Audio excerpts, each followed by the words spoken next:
So after a lot of thinking about what challenge to attempt in Sakduk this time, I figured it was about time to go back to Endless Survival and attempt a challenge from there, and oh boy did I come up with something spicy.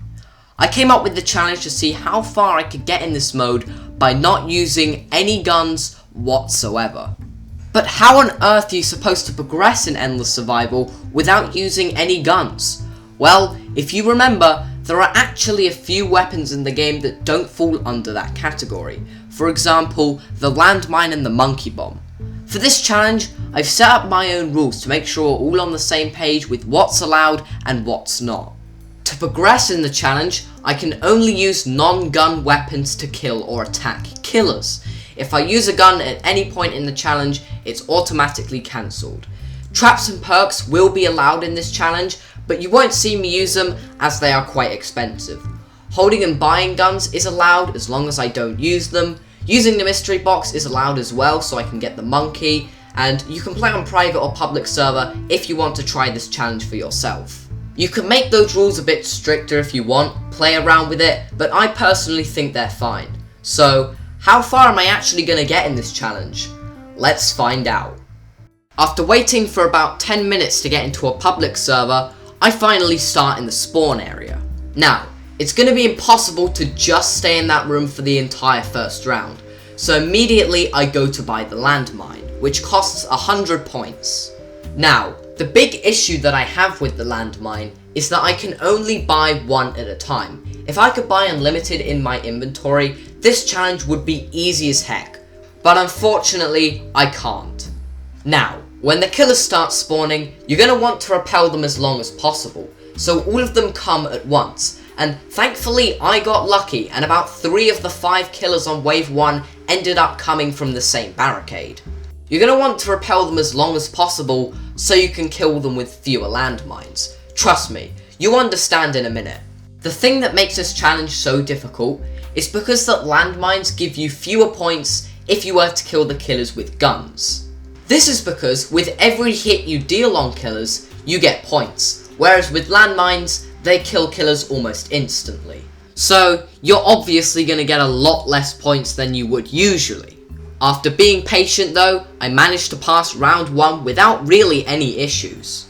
When round 2 arrived, I basically did the same thing I did on round 1. Stall the killers and kill them all with landmines. One of the biggest problems that you might face in this challenge is when killers split apart. You want them all to be in one group so you can kill them with fewer landmines, thus saving points. However, after a near close death, I was able to end this round pretty smoothly. On to round 3 now, and this is a hard round that killers start to break apart, so you have to open up more parts of the area. Oh, and I haven't even talked about the most frustrating killer in this challenge, Tailstall. Now if you didn't know, Tailstall can actually float above landmines. So to kill Tailstall, you'll have to make him run into another killer, which will trigger the landmine. Frustrating, I know, but it's doable. But after a huge explosion, I was able to move on to round 4. Now, this is the round that things really start to ramp up in difficulty. It's kind of a case of going backwards and forwards to barricades and landmines than it is anything else. Stacking up killers really pays off if you can avoid them, as you can kill multiple with one landmine, thus making you receive much more points than you would usually.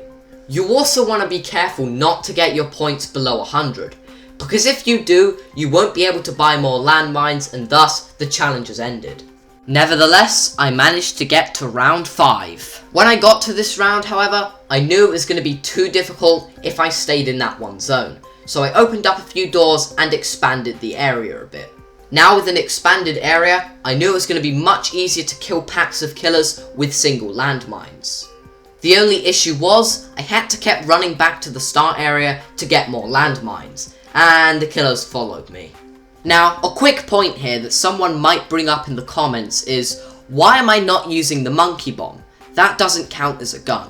Well, the monkey bomb can only be obtained from the mystery box.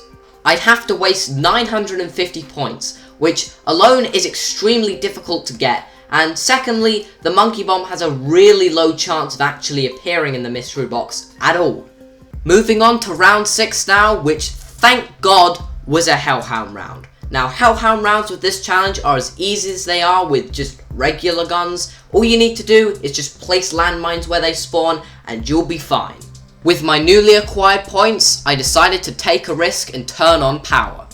For round 7, I decided to waste my points on a trap to get a free round. Although these traps are quite cheap, I probably would have got further if I used it on the next round, which you'll see in a minute. Coming into round 8 straight away, and I knew that this was going to be the final round I would be able to survive on. And that's because killers could now survive my landmines. It was all over. I didn't have enough money for a mystery box, and there was no way I was going to buy another trap.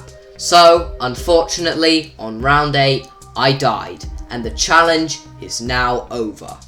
I'm very surprised I actually got this far, even if I died. I got 91 kills by using landmines. That alone is an achievement, at least for me. Anyway, until I do this challenge again, that's where my record stands. 8 rounds without using a single gun. Now, can you do better?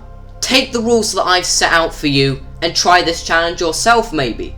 Honestly, it's really fun and unique.